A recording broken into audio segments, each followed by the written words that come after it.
اعوذ باللہ السمیع العلیم من الشیطان الرجیم من حمزہ ونفخہ ونفثہ بسم اللہ الرحمن الرحیم یا ایھا الذین آمنوا اتقوا اللہ وقولوا قولا سدیدا یصلح لکم اعمالکم ویغفر لکم ذنوبکم ومن یطع اللہ ورسولہ فقد فاز فوزا عظیما۔ السلام علیکم ورحمۃ اللہ وبرکاتہ ایھا المستمعین الکرام، آج ہم بیان کریں گے حجۃ الوداع۔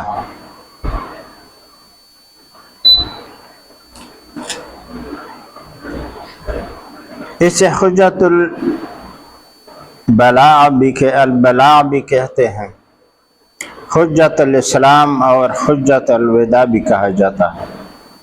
دو تین نام ہے اس کا، اس لیے کہ نبی صلی اللہ علیہ وسلم نے اس میں لوگوں کو الوداع کہا تھا، اور اس کے بعد آپ نے حج نہیں کیا۔ نبی علیہ السلام اپنے حج فرض ہونے سے کے بعد ایک ہی حج کیا، اور 10 ہجری میں کیا۔ اس سے پہلے جو مکہ میں تھا اور حج کفر کے حالت میں ہو جاتا تھا تو بھی یہ جاتا تھا، لیکن وہ لوگوں سے ملنے اور اس سے یہ کہنا کہ مجھے پناہ کی جگہ چاہیے، یا میرے ساتھ مل کر کے میرے دعوت کے لیے ہمارے ساتھ ہمدردی کرو، جائے پناہ دے دو، وغیرہ وغیرہ۔ اصل میں حج ہماری جو حج اسلام میں یہ 9 ہجری میں فرض ہوا۔ 9 ہجری میں حج کی فرضیت ہوئی رب العالمین کی طرف سے۔ اس میں چونکہ اس وقت تک کافر اور مشرک بھی مکہ میں آنے کے لیے اس پر پابندی نہیں تھی، اس سے پہلے، مگر 9 ہجری میں ابو بکر صدیق رضی اللہ کو امیر حج بنا کر کے بھیجا، اور بارات کی آیات بھی وہاں نازل ہو گئی، سورہ توبہ، اور کہا گیا ان کو کہ اس سال کے بعد مشرکین حج کو نہیں آئیں گے اور نہ ننگا طواف کریں گے۔ ہم نے طواف کے بارے میں پہلے بھی آپ کو بتایا کہ مشرکین ننگا طواف کرتے تھے، عورت رات کو، مرد دن کو، اور یوں ہی کوئی معمولی سا آگے پیچھے کچھ باندھ کر کے گھومتے تھے، اور اس میں وہ ثواب سمجھتے تھے۔ لیکن ہمارا جو حج اسلامی حج جو ابھی ہم کر رہے ہیں اور جاتے رہتے ہیں، اس کا حکم 9 ہجری میں آیا، تو نبی علیہ السلام نے ابو بکر کو بھیجا اور ان کو حکم دیا کہ مشرکین جتنے بھی ہو وہ نجس ہے، اور اس سال کے بعد وہ کبھی بھی حرم شریفین کے قریب نہیں آئے، کیونکہ حرم میں رب العالمین کی طرف سے ان کا داخلہ ممنوع قرار دیا گیا۔ تو حضرت علیہ رضی اللہ عنہ کو بھی بھیجا تھا کہ یہ آیات لوگوں کو پڑھ کے سناؤ کہ آئندہ سال مطلب 10 ہجری کا سال کوئی مشرک مکے میں نہیں آئیں گے، کوئی شرک والا طواف نہیں کریں گے، کوئی وغیرہ وغیرہ۔ تو اس لیے یہ مسئلہ بھی صاف ہو گیا، اور 10 ہجری میں نبی علیہ السلام نے خود حج کرنے کی نیت کی۔ تو اس سے حجۃ الاسلام کا نام اس لیے دیا گیا ہے کہ نبی صلی اللہ علیہ وسلم نے مدینے سے اس کے سوا کوئی حج نہیں کیا۔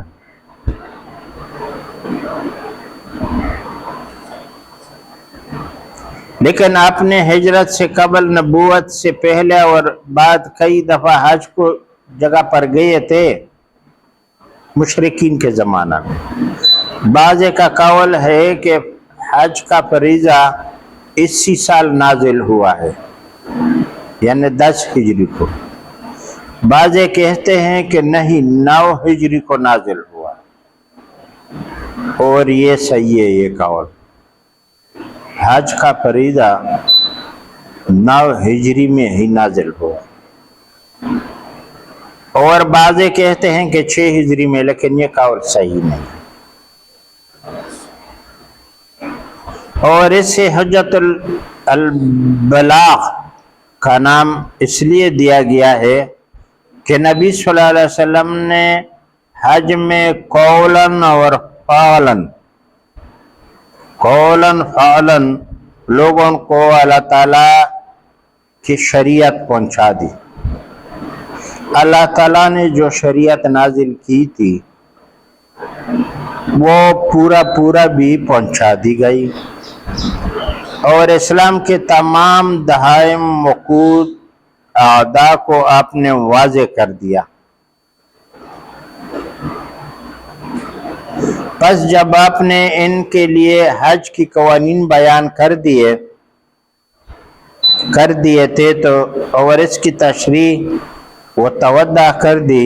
تو اللہ تعالیٰ نے جب کہ آپ عرفہ میں کھڑے تھے آپ پر یہ آیات نازل فرمائی۔ آج کے دن میں نے تمہارے لیے تمہارے دین کو مکمل کر دیا، اور تم پر اپنی نعمت تمام کر دیا نعمت، اور تمہارے لیے اسلام کو بطور دین پسند کیا۔ الیوم اکملت لکم دینکم واتممت علیکم نعمتی ورضیت لکم اسلام دینا۔ یہ آیات عن قریب اس ساری بات کی وضاحت بیان ہوگی، اور مقصود صرف آپ کے حج کا بیان کرنا ہے کہ وہ کیسے ہوا، کیونکہ ناقلین نے اپنے تک پہنچنے والی معلومات کے مطابق اس میں بہت اختلاف کیا ہے، خصوصاً صحابہ رضی اللہ عنہم کے بعد ان میں بہت اختلافات پایا جاتا ہے، اختلاف۔ اور ہم اللہ تعالیٰ کی توفیق سے ان روایت کو بیان کریں گے۔ راوی بیان کہتا ہے جن ائمہ نے اپنے کتاب میں ذکر کیا ہے، اور ان کے درمیان تطبیق دیں گے جو تعمیل و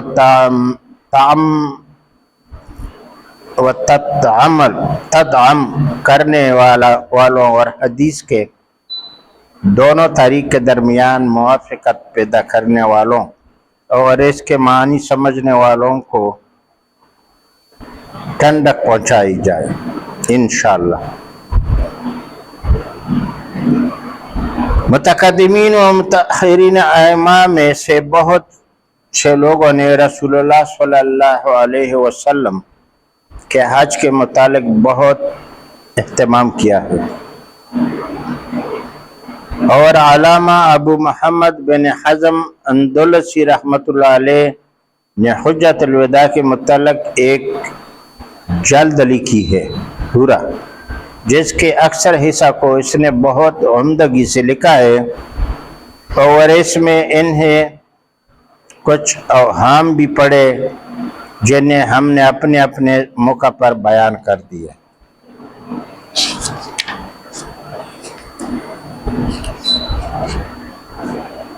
اس بات کے بیان میں کہ نبی صلی اللہ علیہ وسلم نے مدینہ سے صرف ایک ہی حج کیا،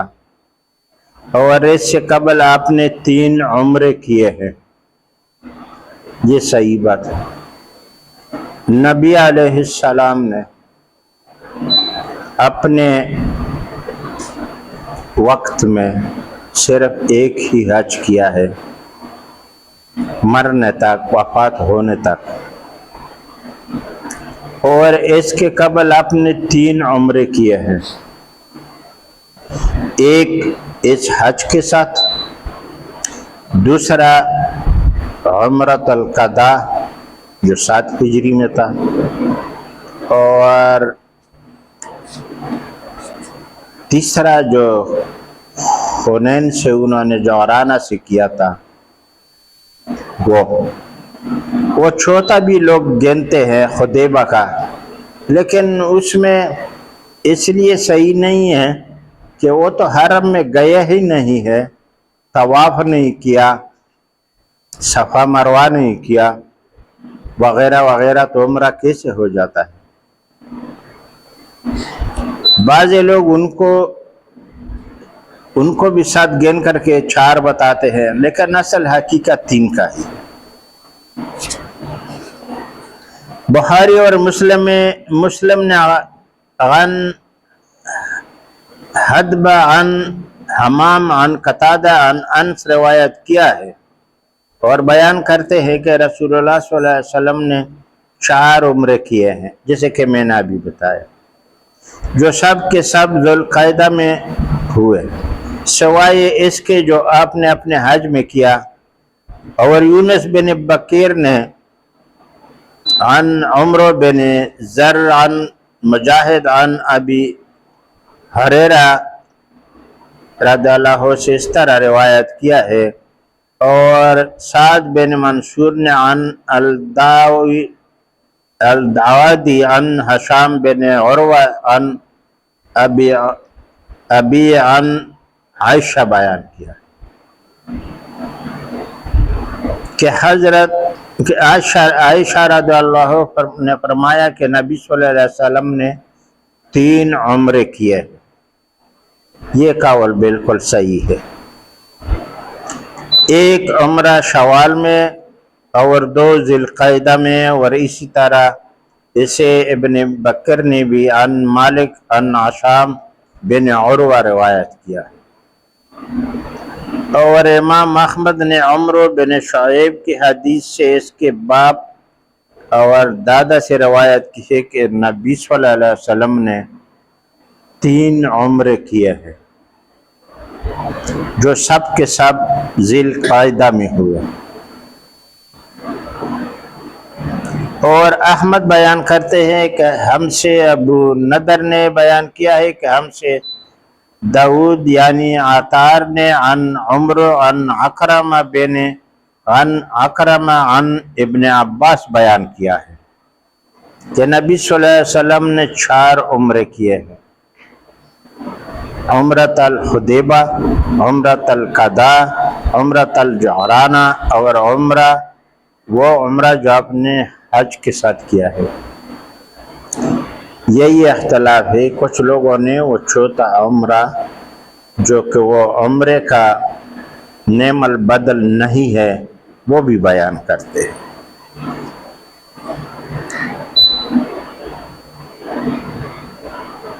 اور ابو داود، ترمذی اور نسائی نے اسے داود عطار کی حدیث سے روایت کیا ہے، اور ترمذی نے اسے حسن قرار دیا۔ قبل از یہ فصل عمرۃ الجعرانہ میں بیان ہو چکی ہے،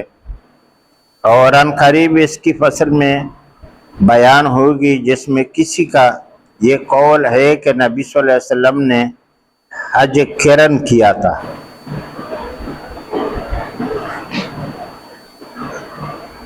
بہت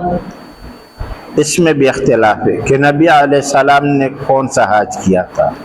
حج قرن کیا تھا یا افراد کیا تھا یا تمتع کیا ہوا تھا۔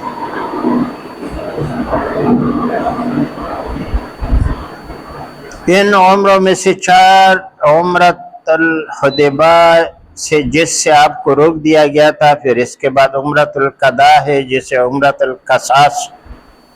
اور عمرۃ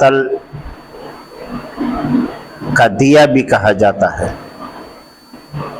اس کے بعد عمرۃ الجعرانہ ہے جو آپ نے طائف سے واپسی پر کیا، جبکہ آپ نے حنین کی غنائم کو تقسیم کیا، اور ہم قبل از اس کے موقع پر اسے مکمل طور پر بیان کر چکے۔ اور چوتھا عمرہ وہ ہے جو آپ نے اپنے حج کے ساتھ کیا، اور آپ کے اس عمرہ کے بارے میں لوگوں میں جو اختلاف پایا جاتا ہے، ہم عن قریب اسے بیان کریں گے کہ کیا آپ تمتع تھے کہ آپ نے حج سے قبل عمرہ کیا اور اس سے حلال ہو گئے، یا آپ کو ہدی لانے نے حلال ہونے سے روک دیا، آپ نے اسے حج کے ساتھ ملا لیا، جیسے کہ ہم اس امر پر دلالت کرنے والی حدیث سے بیان کریں گے۔ جو حج قرن ہے اس میں جو بندہ اپنے ساتھ جو ذبح کرنے کا ہے، ذبیحہ لے کے آتا ہے پہلے سے، تو وہ تمتع نہیں کر سکتے، وہ حج قرن کرے گا۔ اس کا حلال ہونا نہیں ہوتا ہے حج میں۔ حج قرن میں آپ حلال نہیں ہو سکتے ہیں، حج کے ارکان ختم کرنے کے بعد حلال ہوں گے۔ افراد میں بھی یہی ہے۔ تمتع میں، حج تمتع میں آپ عمرہ کریں گے، پورا کر کے بال کٹوائیں گے اور احرام اتار کے آپ حلال ہو جائیں گے، پھر حج کے لیے دوسرا احرام باندھنا ہوگا، اسے تمتع کہتے ہیں۔ تو نبی علیہ السلام نے کہا، اصحاب کرام میں سے بہت نے اپنے ساتھ ہدیے نہیں لے کے گئے تھے، ایسے چل دیے تھے کہ وہاں لے لیں گے۔ ان کو نبی علیہ السلام نے تمتع کے لیے کہا، اور جو ہدیے اپنے ساتھ لائے تھے ان کو کہا کہ آپ نے حلال نہیں ہونا ہے حج سے قبل، مطلب ہے ان کو حج قرن کے لیے کہا۔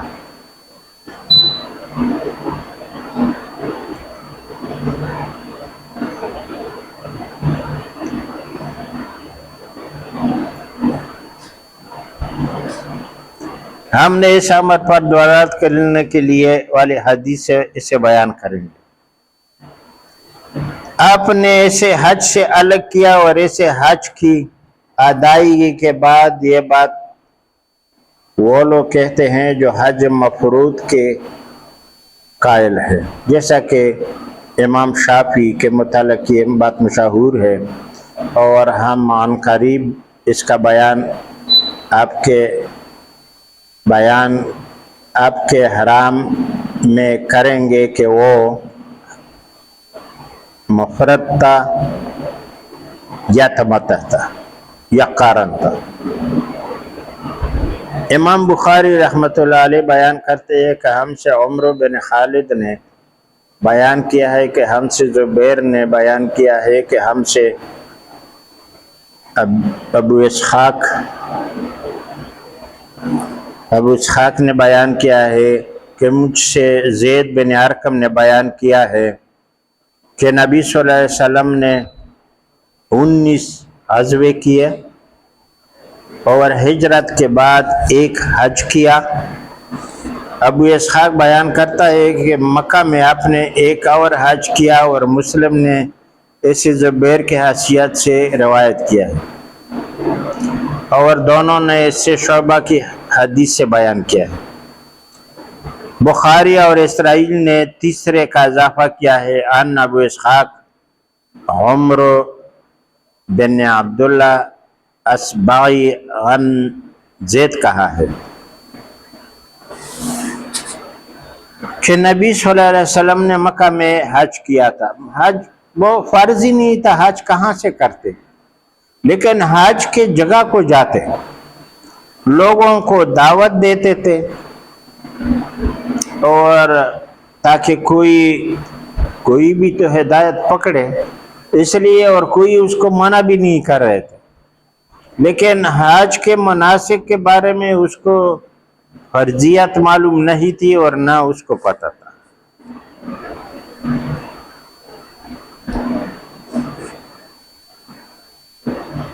اس کا الفاظ سے ظاہر ہے کہ مگر یہ بعید ہے، کیونکہ آپ رسالت کے بعد حج کی اجتماعات میں شامل ہوئے تھے اور لوگوں کو دعوت اللہ کرتے تھے، جیسے کہ میں نے ابھی بیان کیا، اور فرماتے تھے کہ کون شخص جو مجھے پناہ دے گا تاکہ میں اپنے رب کا کلام پہنچا سکوں، کیونکہ قریش نے مجھے کلام الہی پہنچانے سے روک دیا ہے،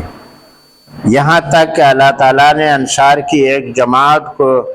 مقرر کر دیا جو آپ کو عقبہ کی شب یعنی قربانی کے دن رات کو جمرۃ العقبہ کے پاس متواتر 3 سال تک ملتے رہے، حتیٰ کہ انہوں نے سال کے آخر میں عقبہ ثانیہ کی شب کو آپ کو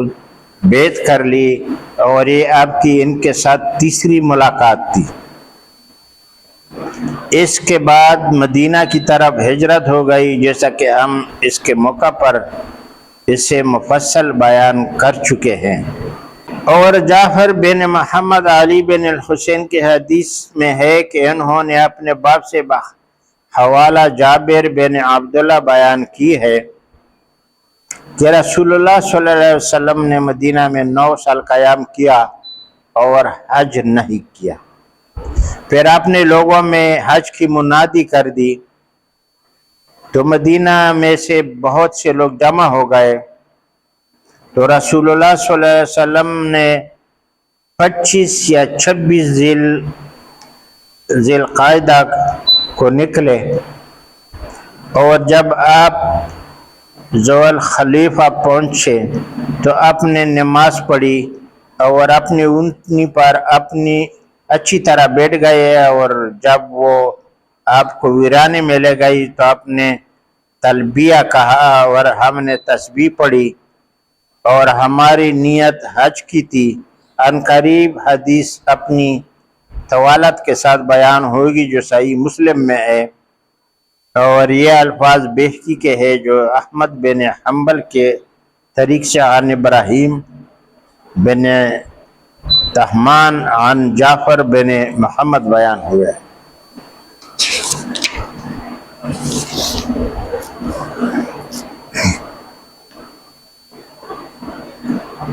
ابو دجانہ سماک بن خرشہ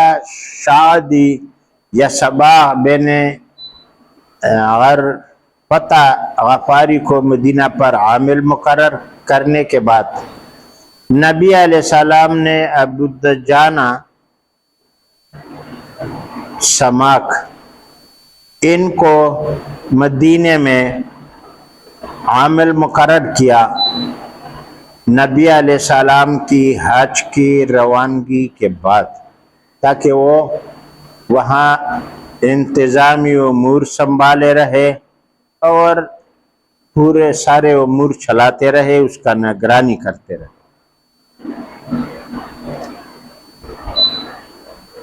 محمد بن اسحاق کا بیان ہے کہ جب 10ویں سال کا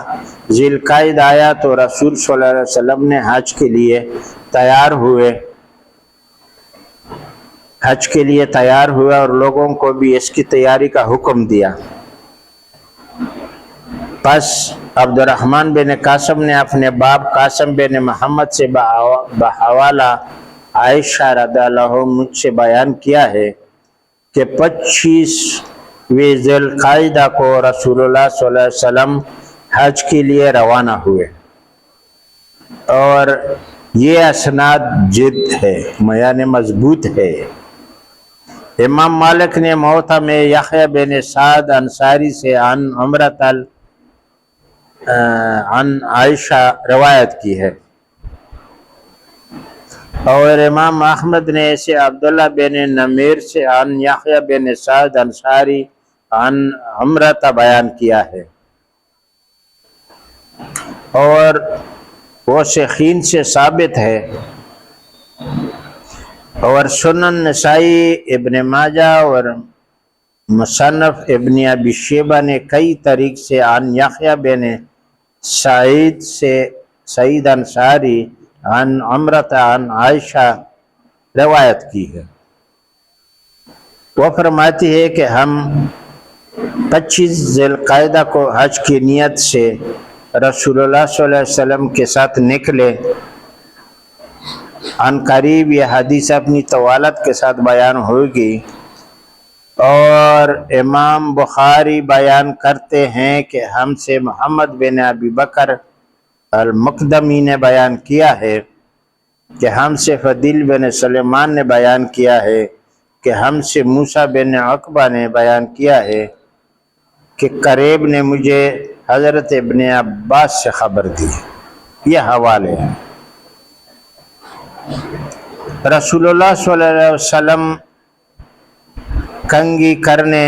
تیل لگانے اور چادر اور تہمت پہننے کے بعد مدینہ سے روانہ ہوئے۔ یعنی جب آپ مدینہ سے روانہ ہوئے، سر میں کنگھی کیا، بال صاف کیے،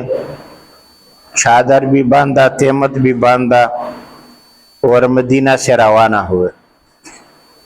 اور اپنے کسری چادروں اور تہ بند کے سوا جو کہ جلد کو زرد کر دیتے ہیں اور کسی چیز سے منع نہ فرمایا۔ پس آپ نے ذوالخلیفہ میں صبح کی اور اونٹنی پر سوار ہوئے یہاں تک کہ ویرانے میں متفرق ہو گئے، اور 25 ذی القعدہ کا واقعہ ہے۔ نبی علیہ السلام نے ذوالخلیفہ میں جب پہنچے مدینے سے، یہ تھوڑا دور ہے، جہاں پر احرام باندھا جاتا ہے۔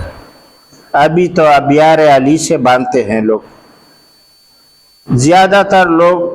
اپنے رہائش سے ہی احرام باندھتے ہیں، جیسے کہ نبی علیہ السلام نے بھی بتایا ہے، اور بعد میں جا کر کے وہاں پہلے سے غسل کیا ہوتا ہے، وہاں 2 رکعت نوافل پڑھ کے اور نیت کر کے پھر تلبیہ شروع کر کے نکل جاتے ہیں۔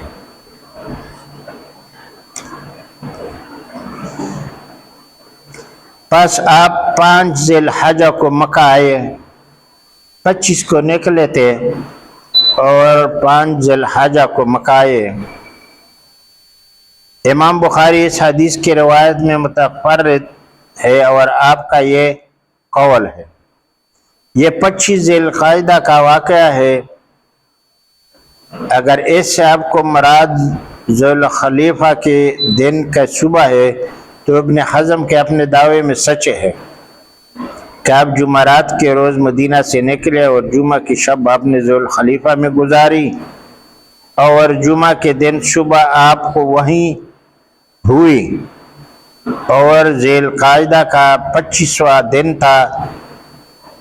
اور ابن عباس اپنے قول سے 25 ذی القعدہ سے وہ دن مراد لیتے ہیں جس روز آپ کنگھی کرنے، تیل لگانے اور چادر اور تیبت بندنے پہننے کے بعد مدینہ سے چلے، جیسا کہ عائشہ رضی اللہ عنہ اور جابر نے بیان کیا ہے کہ وہ مدینہ سے 25 ذی القعدہ کو روانہ ہوئے۔ تو ابن حزم کا قول بعید ہو جاتا ہے اور اسی طرح رجوع کرنا مستنظر ہو جاتا ہے اور اس کے بغیر بات متعین ہو جاتی ہے، اور خواہ ماہ ذی القعدہ پورا ہی ہو یا بات جمعہ کے دن کی ہو، سوائے کسی پر منطق نہیں ہے۔ اور جمعہ کے روز آپ کا مدینہ سے روانہ ہونا ناجائز نہیں، کیونکہ بخاری نے روایت کیا ہے، ہم سے موسیٰ بن اسماعیل نے بیان کیا ہے کہ ہم سے وحیب نے بیان کیا ہے، ہم سے ایوب نے ابو قلابہ سے بحوالہ انس بن مالک۔ انشاءاللہ باذن اللہ باقی بیان آئندہ ہوگا۔ رب اجعلنی مقیم الصلاۃ ومن ذریتی، ربنا تقبل دعا، ربنا اغفر لی ولوالدی وللمؤمنین یوم یقوم الحساب، ربنا هب لنا من ازواجنا وذریاتنا قرۃ اعین واجعلنا للمتقین اماما۔